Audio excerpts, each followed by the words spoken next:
You are looking at Julian's pronunciation guide, where we look at how to pronounce better some of the most mispronounced words in the world, like this other curious word. But how do you say what you're looking for today?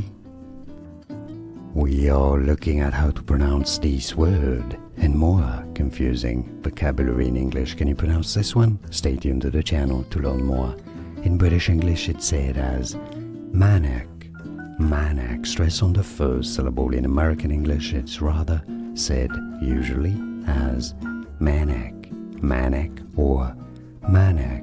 It's easy, and now you know. More videos for you here to learn more. See you there. Thanks for watching. Here are more videos on how to pronounce more confusing words and names too many mispronounced. Like this video if you found it useful. I appreciate your support. I'll see you soon, and thanks for watching.